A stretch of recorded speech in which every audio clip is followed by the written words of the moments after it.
Hi, I'm Ryan Wagner, the National Ambassador for the Guinness Open Gate Brewery here in Baltimore, Maryland. With me, our brewmaster, Peter Wiens, one of the miracle workers here at Guinness, and we're here to talk to you about one of our favorite beers, Baltimore-Blonde. This is our flagship beer here at the Open Gate Brewery. It was the first beer Peter and his team brewed on site. So Peter, tell us a little bit about this beer and why this one was determined to be the flagship of this brewery.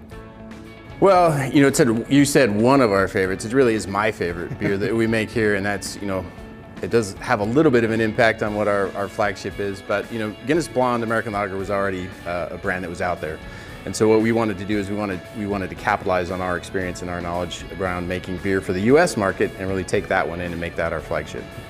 You mentioned that this beer has Dublin roots. Some of you out there may have had Guinness Blonde American Lager a few years ago when it first debuted. Take us through that process, you and the brewing team, taking a recipe that was developed in Dublin, bringing that recipe in, and then you and Holly and Sean and all the team putting your heads together and eventually arriving at what this new recipe became.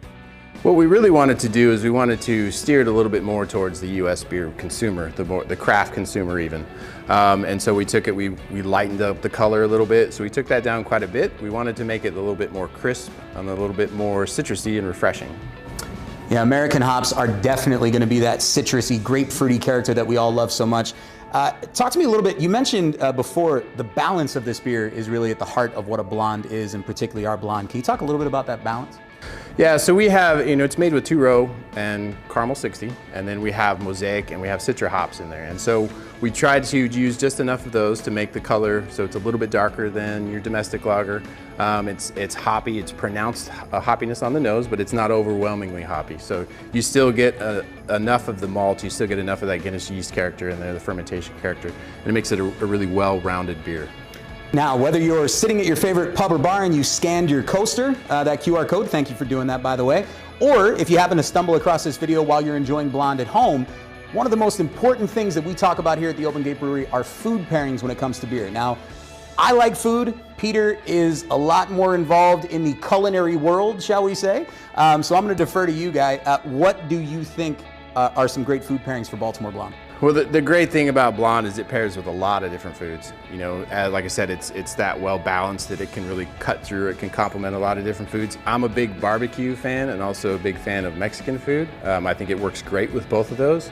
So it does have enough that it can cut through the richness of a brisket, which is one of my favorites, but also, it can work with more subtle things like seafood or stuff like that is very popular around here as well. Yeah, as I was, Peter jumped the gun on me a little bit there. As a Baltimore kid born and raised, our brewery is in Baltimore. I would be loath if I did not point out that seafood, especially the local seafood here in the Mid-Atlantic, unbelievable pairing for Blonde. Baltimore Blonde, guys, our flagship here at the brewery, available year-round, and you heard it here. Our brewmaster, Peter, this is his absolute favorite beer we make. Thank you for tuning in. Thank you for continuing to support Guinness and supporting your local bars and restaurants and stores. We can't wait to see you here at the Open Gate Brewery, but until then, enjoy Baltimore Blonde. We'll see you soon.